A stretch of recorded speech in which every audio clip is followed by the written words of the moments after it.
The Coco or Coca, also known as the Cucuy, Cuco, Cuca, Cucu or Cucuy, is a mythical ghost-like monster, equivalent to the bogeyman, found in many Hispanophone and Lusophone countries. It can also be considered an Iberian version of a bugbear, as it is a commonly used figure of speech representing an irrational or exaggerated fear. The Cucuy is a male being, while Cuca is a female version of the mythical monster. The monster will come to the house of disobedient children and make them disappear. The myth of the Coco, or Cucuy, originated in northern Portugal and Galicia. According to the Real Academia Española, the word Coco derives from the Galician and Portuguese coco, which means coconut. The word coco is used in colloquial speech to refer to the human head in Spanish. Coco also means skull. The word cocuruto in Portuguese means the crown of the head or the highest place, and with the same etymology in Galicia, crouca means head, from proto-Celtic cróca, with variant cróca, and either coco or Cuca means head in both Portuguese and Galician. It is cognate with Cornish crogan, meaning skull, and Breton crogan arpen, also meaning skull. In Irish, cróca means skull. Many Latin American countries refer to the monster as El Cuco. In northern New Mexico and southern Colorado, where there is a large Hispanic population, it is referred to by its anglicized name, the Coco Man. In Brazilian folklore, the monster is referred to as Cuca, and pictured as a female humanoid alligator, derived from the Portuguese coca, a dragon. In Spain, Portugal, and Latin America, parents sometimes invoke the Coco or Cuca as a way of discouraging their children from misbehaving. They sing lullabies or tell rhymes warning their children that if they don't obey their parents, El Coco will come and get them, and then eat them. It is not the way the Coco looks, but what it does that scares most. It is a child eater, and a kidnapper. It may immediately devour the child, leaving no trace, or it may spirit the child away to a place of no return, but it only does this to disobedient children. It is on the lookout for children's misbehavior from the rooftops. It takes the shape of any dark shadow, and stays watching. It represents the opposite of the guardian angel, and is frequently compared to the devil. Others see the Coco as a representation of the deceased of the local community. The oldest known rhyme about the Coco, which originated in the 17th century, is in the Auto de los Desposorios de la Virgen by Juan Caxas. The rhyme has evolved over the years, but still retains its original meaning. Sleep, child, sleep, or else Coco will come and eat you. The Portuguese lullaby recorded by José Leite de Vasconcelos tells Coca to go to the top of the roof. In other versions of the same lullaby, the name of Coca is changed to that of Papão Negro, Black Eater, the name of another bogeyman. Leave Coca. Leave Coca. Go to the top of the roof. Let the child have a quiet sleep. The traditional Brazilian lullaby is as follows, with the Cuca as a female humanoid alligator. Sleep, little baby. That Cuca comes to get you. Daddy went to the farm. Mommy went to work. Both Brazilians and Portuguese also have a bogeyman version, which sometimes acquires regional colors, where the bogeyman, the shape-shifting bicho papão, is a monster that is shaped by what the child fears most, is a small owl, murucututu, or other birds of prey that could be on the roof of homes at night, in Brazil, or a mysterious old man with a bag who is also waiting on the roof of the house, in Portugal. Bogeyman. Atop the roof. Let my child have a quiet sleep. Verses and songs were used in pre-Roman Iberia to transmit history to the younger generations, as told by ancient authors. Sallust said the mothers sang the military feats of the fathers to incite the children to battle. He was later quoted by Servius, who emphasized that it was the role of the mothers to remember and teach the young men about the war feats of their fathers. Silius Italicus added more. He said that the young warriors sang songs in their native language while hitting their shields in the rhythm of the songs, and that they were well versed in magic. Strabo, too, commented that history was recorded in verse. During the Portuguese and Spanish colonization of Latin America, the legend of the Coco was spread to countries such as Mexico, Argentina, and Chile. There is no general description of the Cucuy, as far as facial or body descriptions, but it is stated that this shape-shifting being is extremely horrible to look at. The Coco is variously described as a shapeless figure, sometimes a hairy monster, that hides in closets or under beds, and eats children that misbehave when they are told to go to bed. Coca is also the name of a female dragon who featured in various medieval celebrations in the Iberian Peninsula.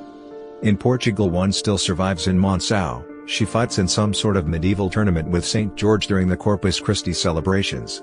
She is called Santa Coca, Saint Coca, an allusion to the Irish saint, or Coca rabicha, tail coca. If she defeats St. George by scaring the horse, there will be a bad year for the crops, and famine. If the horse and St. George win by cutting off one of her ears with earring, and her tongue, the crops will be fertile. Oddly enough, the people cheer for St. Coca. In Galicia there are still 2 dragon cocas, one in Betanzos, and the other in Redondela. The legend says that the dragon arrived from the sea, and was devouring the young woman until she was killed in combat by the young men of the city. In Monção, the legend says, she lives in the Minho, in Redondela she lives in the Rio Vigo. The dragon shared the same name that was given in Portuguese and Spanish to the cog, a type of ship, and although used mainly for trade, it was also a war vessel common in medieval warfare and piracy raids on coastal villages. The oldest reference to coca is in the book Livro 3 de Dosos de D. Afonso III from the year 1274, where it is referred to as a big fish that appears on the shore, and if by chance any whale or sperm whale or mermaid or coco or dolphin or musarana or other large fish that resembles some of these die in Sesimbra or Selves or elsewhere. In Catalonia, the Cuca ferida tortosa was first documented in 1457. It is a zoomorphic figure that looks like a tortoise with a horned spine, dragon claws, and a dragon head. The legend says she had to dine every night on 3 cats, and 3 children. This legend of the coca can be compared to the one of Peludo or Tarasque. In Brazil, the coco appears as a humanoid female alligator called Cuca. She is dressed like a woman with ugly hair, and a sack on her back. Cuca appears as the one of the main villains in children's books Sítio do Pica-Pau Amarelo by Monteiro Lobato, but in the books she appears like a powerful witch that attacks innocent children. Artists illustrating these books depicted the Cuca as an anthropomorphic alligator. She is an allusion to Coca, a dragon from the folklore of Portugal and Galicia. Traditionally in Portugal, however, the coco is represented by an iron pan with holes, to represent a face, with a light inside, or by a vegetable lantern carved from a pumpkin with 2 eyes, and a mouth, which is left in dark places with a light inside to scare people. In the Barras, heads carved on pumpkins, called coca, would be carried by the village boys, stuck on top of wooden stakes. The same name, coca, is given to the pumpkin perforated with the shape of a face, with the candle burning in the inside. This gives the idea of a skull on fire, that the boys on many lands of Iberia carry stuck on a stick. An analogous custom was first mentioned by Diodorus Siculus, 1356-5:57.3, in which Iberian warriors, after the Battle of Salinit, in 469 BC, would hang the heads of the enemies on their spears. According to Rafael Lopez Loureiro, this carving representation would be a millenar tradition from the Celto-Iberian region that spread all over the Iberian Peninsula. The autumnal and childish custom of emptying pumpkins, and carving on its bark, eyes, nose, and mouth looking for a somber expression, far from being a tradition imported by a recent Americanizing cultural mimicry, is a cultural trait in ancient Iberian Peninsula. This representation would be related to the Celtic cult of the severed heads in the Iberian Peninsula. According to João de Barros, the name of the coconut derived from coco, and was given to the fruit by the sailors of Vasco da Gama, circa 1498, because it reminded them of this mythical creature. This bark from which the poem receives its vegetable nourishment, which is through its stem, has an acute way, which wants to resemble a nose placed between 2 round eyes, from where it throws the sprout, when it wants to be born. By reason of such figure, it was called by our men, coco, name imposed by the women on anything they want to put fear to the children. This name thus remained, as no one knows another. Raphael Bluto, 1712, observes that the coco and coca were thought to look like skulls, in Portugal. Coco or coca. We make use of these words to frighten children, because the inner shell of the coco has on its outside surface 3 holes giving it the appearance of a skull. In the first half of the 20th century, the coca was an integral part of festivities like All Souls' Day, and the ritual begging of Pau por Deus. The tradition of Pau por Deus, already mentioned in the 15th century, is a ritual begging for bread and cakes, done door to door by children, though in the past poor beggars would also take part.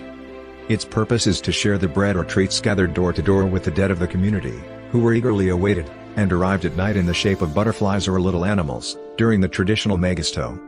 In Portugal, depending on the region, the pau por Deus assumes different names: Santoro or Santorinho, Dia dos Bolinhos, Cookies Day, or Fiesta Deus. This same tradition extends to Galicia, where it is called mythical. It has a close resemblance with the traditions of souling or nowadays trick-or-treating. While the pau por Deus or Santoro is the bread or offering given to the souls of the dead, the Molita Samagayo is the bread or offering that is given when a child is born. In this same city of Coimbra, where we find ourselves today, it is customary for groups of children to walk on the streets, on the 31st October, and 1st, and 2nd November, at nightfall, with a hollow pumpkin with holes that were cut out pretending to be eyes, nose, and mouth, as if it was a skull, and with a stump of candle lit from within, to give it a more macabre look. In Coimbra the begging mentions bolinhos, and the group brings an emptied pumpkin with 2 holes representing the eyes of a personage, and a candle lit in the inside. Another example of the use of the pumpkin or gourd as a human representation, is in the masks of the muffled young men during the desfilada, the communal stripping of the maize, in Santo Tirso de Prações, Guimarães, which after, they carry hoisted on a stick, and with a candle in the inside, and leave them stuck on any deserted place to put fear to who is passing by. To ensure that the souls found their way back home, the Batedor de Almas, whose mission was to lay souls, Botar Almas, would go every night through valleys, and mountains, and up on trees ringing a little bell, or carrying a lantern, and singing a prayer to the souls.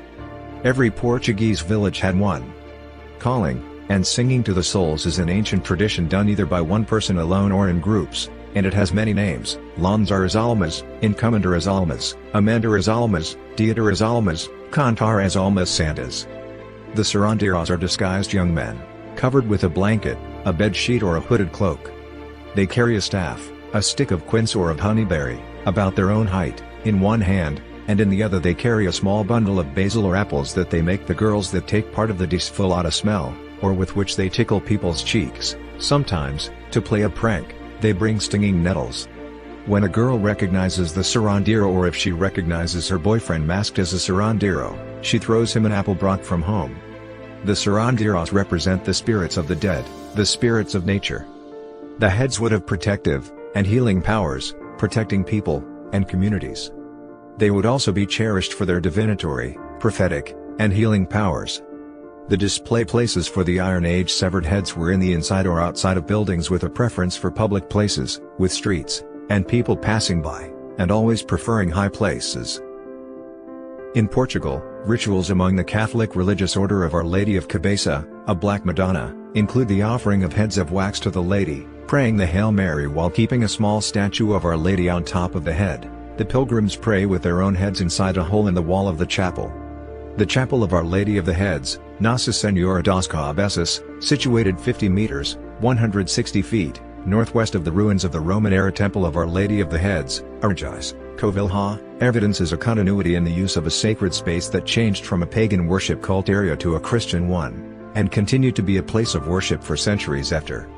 According to Pedro Carvalho, the pre-Roman findings, and the unusual location of the ruins inside an 8th century BC hill fort suggest it was the place of a pre-Roman cult. The Lady of the Head, and Lady of the Heads are 2 of the many names given to Our Lady. Several of her names are thought to be of pre-Roman origin. Names like Senhora da Noite, lit.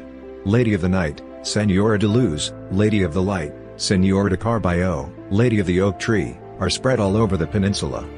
In Portugal alone 972 titles for Our Lady have been found in churches, altars, and images, not including the names of villages and places. Spain has a similar proliferation of titles for Our Lady. The common element to all these names is the title Lady. But the title Senora, Portuguese, or Senora, Spanish, is of Latin origin, and derives from the Latin senior, thus there had to be another one of pre-Roman origin. In ancient times the titles that were used in Portugal by the ladies of the court were Meana, Miana, or Miana, Miana, and Miona, Miona. These words meant the same as me lady, that is, Anna, and Ona were synonyms of Senora, and Onia. Anna is the name of the river Guadiana, thus pre-Roman in origin. Anna is also the name of a goddess of Irish mythology. In the village of Ponte, parish of Malsos, on a hill that overlooks the river Corgo, there is a chapel called Santo Cabeça which legend says was built by the Moros Encantados. On the wall facing south there is a hole, where legend says the Moros used to put their head to hear the sound of the sea. The local people also have the custom of putting their head inside the hole, some to hear the whisper that is similar to the waves of the sea, others to heal headaches. In Alquescar, Spain, a legend says that a princess exhibited a stall of skulls and human bones. In Portugal, Coca is a name for a hooded cloak. It was also the name of a traditional hooded black wedding gown still in use at the beginning of the 20th century. In Portimao during the Holy Week celebrations, in the Procesión dos Pasos, Spanish, Procesión de los Pasos, a procession organized by the Catholic Brotherhoods, the herald, a man dressed with a black hooded cloak that covered his face, and had 3 holes for the eyes and mouth, led the procession, and announced the death of Christ. This man was either named Coca, Farnacoco, Faracunco, Coco from Latin far, Ferris, and Coco, or death. The name Coca was given to the cloak, and to the man who wore the cloak.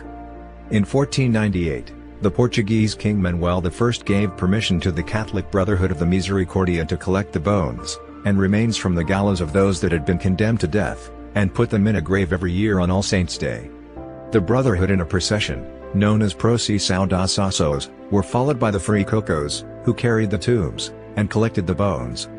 In the Travels of the Baron Rogemetal, 1465 to 1467, a paragraph was written commenting on the traditional mourning clothes of the Portuguese of that time. The relatives of the deceased who accompanied his funeral would be clad in white, and hooded like monks, but the paid mourners would be arrayed in black. White was worn as the garb of mourning until the time of King Manuel, at the death of his aunt, Philippa. Black was adopted for the first time in Portugal as the symbol of sorrow for the dead. In Ribatejo, 2 giant figures represent El Coco y la Coca that dance at the sound of drummers and Galician bagpipe players. The land of the dead is a mythic land which appears in traditions from various cultures around the ancient world. Probably the oldest mention of a mythic land of the dead located in the Iberian Peninsula is in the Iran. The legends of Portugal and Spain speak of an enchanted land, the Marama, the land where an enchanted people, the Moros, dwell under the earth in Portugal and Galicia. The lore of Galicia says that in Galicia there are 2 overlapped people, a part lives on the surface of the land, they are the Galician people, and the other in the subsoil, the Moros. Marama is the other world, the world of the dead from where everything comes back. The Marama is ruled by an enchanted being who is called Rei Moru, King Moru. His daughter is the Princessa Mora, Princess Mora, a shapeshifter who changes herself into a snake, also called Bicha Mora, or can even be seen riding a dragon. In the last chapter of the work of Miguel de Cervantes, the epitaph of Don Quixote identifies him as the Scarecrow, and El Coco. He had the whole world in little, he was the Scarecrow, and the Coco of the world, in such a conjuncture, that he credited his fortune to die sane, and to live insane. Don Quixote by Miguel de Cervantes. Que viene el Coco, a painting that depicts a cloaked, menacing figure, was painted by Goya in 1799. Pennywise from Stephen King's miniseries It calls himself the Eater of Worlds, and of Children. The Cuco appears in Adventure Quest Worlds. It is among the creatures that attack Terra de Festa before the Carnival party. The Cuco resembles a Carnival version of Blister. The Cuco later appears where it is depicted as a humanoid alligator in which attire. A wealthy family of Cucuys appear in Wizards of Waverly Place episode Alex Gives Up. Their abilities include shape-shifting in which they can change their face to a dark gray skull shape, with large red eyes. The family consists of Carlos Cucuy, portrayed by David Barrera, Julie Cucuy, portrayed by Roxana Brusso, and Lisa Cucuy, portrayed by Samantha Boscarino. Staying somewhat true to folklore, they enjoy scaring children. Surprisingly, they are afraid of werewolves, which evident at the end of the episode when the parents jump overboard their boat once they find out Mason, the boyfriend of Alex Russo, is in fact a werewolf. Interestingly, Lisa Cucuy wasn't fazed by the reveal, and only jumped overboard once she was rejected by Mason. The 2013 Universal Studios Hollywood Halloween Horror Nights event featured El Cuco, here known as El Cucuy, at a scare zone who was voiced by Danny Trejo. On the television series Grimm, in the 5th episode of Season 3, El Cucuy poses as a little, old lady who answers the prayers of crime victims, changes into beast form, and brutally slays criminals, thus rendering a version of vigilante justice that is a departure from the standard El Cucuy legend. Stephen King's 2018 novel The Outsider, and the HBO 2020 series based on King's novel, features a variation of El Cuco as its main villain. El Cucuy is featured in the Casagrande's episode Monster Cash, voiced by Eric Bauza. Carl Casagrande starts a ghost tour revolving around El Cucuy after hearing about it from his grandmother Rosa. Enlisting the assistance from Lalo, Sergio, and Stanley, Carl invites Ronnie Ann, Bobby, Adelaide, and Vito to partake in it. Afterwards, Carl, Lalo, and Sergio soon find that the El Cucuy legend appears to be true when it shows up, and haunts Carl. It leaves when Carl does his chores, and refunds the money he made. When El Cucuy visits the hot dog vendor Bruno, he was spooked until it was discovered to be a disguise worn by Rosa. On the Netflix Brazilian series Invisible City, the Cuca is featured as a witch who uses its powers to put people asleep, and under their minds. Alessandra Negrini's character is also the leader of the entities displayed at the show. El Cucuy is the nickname of American mixed martial artist Tony Ferguson.